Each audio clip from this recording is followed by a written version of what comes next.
current economic crisis. That's kind of his perspective. I tend to agree with that. Now, how the world works responds to this by pulling up the census data. Oh, what a smart lad he is. And he says, okay, are real wages declining? Because if real wages aren't declining, then there is no real reason, or there's no real flaw here within the capitalist framework. People are just, being stupid with credit cards or something like that, right? It wasn't as if like this was making up for, this isn't, isn't making up for a lack of inherent demand. So he looks at the census data and says, oh, look, wages have been going up since the 70s. Isn't that amazing? So I'm going to base my arguments against that, assuming that the graphs that he has are based off of, are adjusted for inflation, okay? Because if they're not adjusted for inflation, then you can just drop this entirely. Ignore his whole video. I can't give these people that much credit. Maybe it's not adjusted for inflation. I don't know. I'm just going to assume that it is and give him a little bit of credit here. So I have in front of me, and on the screen in front of you, should be a graph with income in medium, or income based on percentile in the United States from 1967 to 2003. You can go look this up on Wikipedia, on Income in the United States article. They got a lot of details and stuff here. So what's important about this graph that's left out in the census data is primarily that it shows you what is going on in the percentiles. So in the first three lines, we have the 10th, 20th, and 50th percentile. These have this is in 2003 dollars, by the way, so this is adjusted for inflation. These wages have basically stagnated. Like, they've gone up a little, but it's basically insignificant, okay? So we've had stagnating wages for half the country.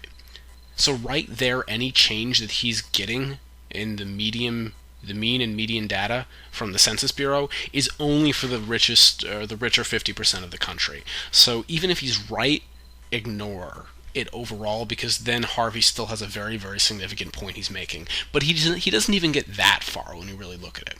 Because what you have to consider, and he completely forgets this, which doesn't surprise me, because he's a free market economics nut, and most free market people don't really know much about economics. Income isn't real income. Real income is both adjusted for inflation and adjusted for the amount of money that it costs to survive, right? So income in the United States, as we can see for the graph, for the top 50th percentile, yes, that has gone up pretty significantly, right? Like, I'd say at least 10 to 15% just eyeballing it. For the top, it's gone up like, it's nearly doubled for the top 5%. Who knew? So even though that's gone up, what has also gone up? Okay, cost of housing, cost of healthcare, overall living expenses, related to, like food, utility bills, that kind of stuff. Education has gone up. Everything since the 70s has gone up drastically, far beyond the rate of inflation. And we all know this. Like, you can look at any kind of analysis on cost of living. They've gone up drastically, especially in the food department, which has basically doubled only in the past, 10 years. And there are a lot of different claims with the sources for that. It's pretty... there's a lot of people claiming that it's due to speculation on Wall Street, and I don't see any other way that could be possible. I'm not an expert on this, but I'm kind of buying that for now. Okay, so we can't buy how the world works, again with the narcissistic name. We can't buy what he's saying because A, half the country's real wages have stagnated, and B, we can't necessarily say that real wages have gone up, because even though technical wages have gone up, so have living expenses. So overall, we can still say that wages have stagnated throughout the United States. All right. So on to the second point here, the issue of consumer debt and credit cards. So how the world works basically goes on this massive defense of credit cards and say that, okay, it's not that big of a deal. It's not that much debt. They're useful to help people spend in times of needs, etc., etc. Okay. Let's look at how much debt that we've actually as a country like accumulated in the United States. First of all, I think the average consumer debt in terms of credit cards right now is about 750 billion, I believe, something like that. Student debt right now, that is debt for very, very young people ranging from like 20 to 30 just coming out of college, is totaled at over $1 trillion. Okay? So right off the bat, there's an immense amount of debt within the United States held by the public. General debt. That was unthinkable back in the 70s. What's even more important, and this is the most significant thing, is housing debt. I'll put another graph up here. Mortgage debt ratio to annual salaries and wages. You can see on the left-hand column the percentage. Okay, so the higher the number, right, the higher the ratio of debt that people have relative to the wage they're making to pay off their house. Okay, wow, look what happened in 2000. I mean, it was going up over the course of the 90s, very, very slightly. This doesn't go up until the 70s, but we can, I mean, you can predict, right? I mean, look at the massive increase you have in 2000. It's huge. The amount of debt that people have been taking out for houses, mostly because the banks were just pumping out money at very, very, very low interest rates, drawing people in like, you know, minnows or something. Horrible analogy. Moving on.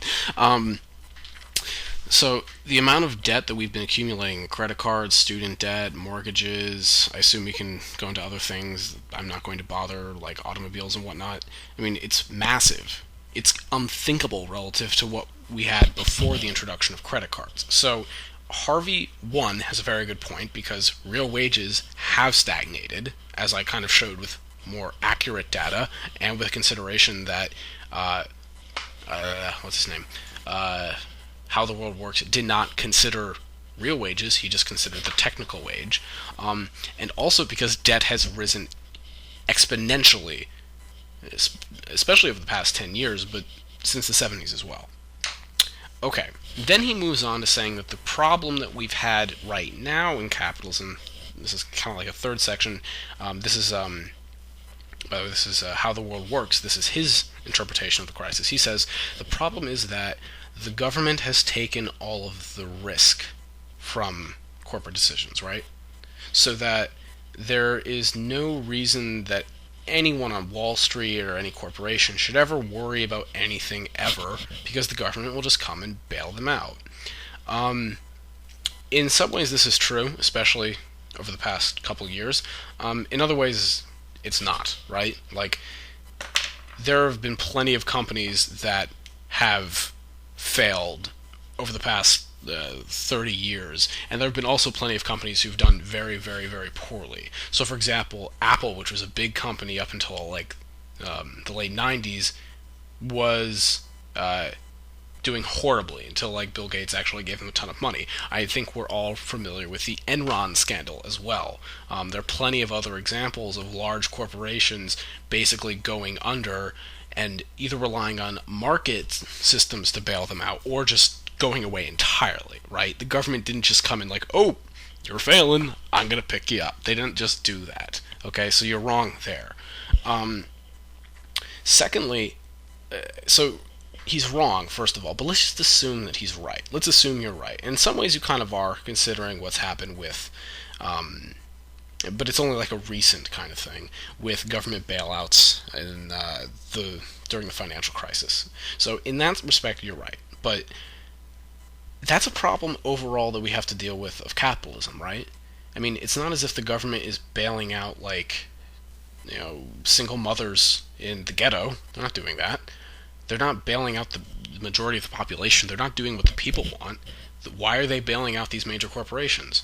Oh yeah, because the corporations are paying the politicians to do such things, right? The politicians are loyal to in large sectors of capital. They're not loyal to the populace, okay? So that's a problem inherent in capitalism itself. You can't get around that unless you want a democracy.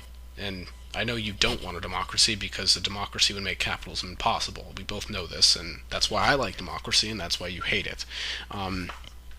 But there's no way that if you take capitalism to its logical end, right, that, I mean, just dealing with free markets, that these people aren't going to get the government involved in their sectors, okay? They have all of the money, they have all of the influence, they can easily buy all of the power. Why wouldn't they get the government to lend them a helping hand? I mean, there's no way around this. So, saying that, oh, well, the government got involved, that's capitalism's fault, okay? You're never going to avoid that issue. Your whole free market thing is a fantasy, unless you go anarchist, which is also a fantasy, but I'll save that for another day. Okay. Then, lastly, you kind of do something which, I mean, everything else that, um, how the world works. I have to keep going back to the page to remember his name because it's so fucking narcissistic and stupid. But another thing you say at the end, which makes you look stupider than the rest of the video. I mean, I guess to stupid people it looks fine, but to anyone with a reasonable amount of intelligence in their head, this looks really stupid. And I see this a lot from basically people who either like the current system or don't see an alternative. You say that it's about envy and it's about personal frustration, okay? So people who don't like the system, who are critiquing it and are point out that a small sector of the population has all of the money, okay? And you can see that this is true. But when we point this out, we're just envious and we're upset that we don't have all the money. Let me put something in perspective for you, okay? 3 billion people on this planet don't have adequate food, water, or shelter. Billions more are living day to day struggling. And in the meantime, the entire economy is at risk. Well, it's already pretty crappy, but it's at risk of becoming even crappier because of this current crisis, okay? Meanwhile, the environment, be it in the rainforests, be it in terms of animal life or in the oceans, is being completely destroyed by capitalism. Okay, it's being completely destroyed by market forces which are going into these countries and, for example, clear-cutting massive areas of land because it makes money. Okay, so we're dealing with a system that is both pillaging and destroying the planet as well as ruining the majority of the population's lives on the planet. So to say that anyone who critiques it and points out that there is a massive amount of inequality and how unfair the system is, when you consider these facts, to say that we're envious is really A, stupid, B, it makes you look like a total asshole too.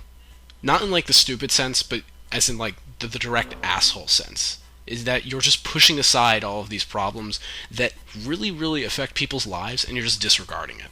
So, congratulations. You're an asshole. Point 5. Okay, and this, I guess, is my general response to him, not so much, but to some of the more sophisticated and maybe a little wiser free market or general neoliberal people.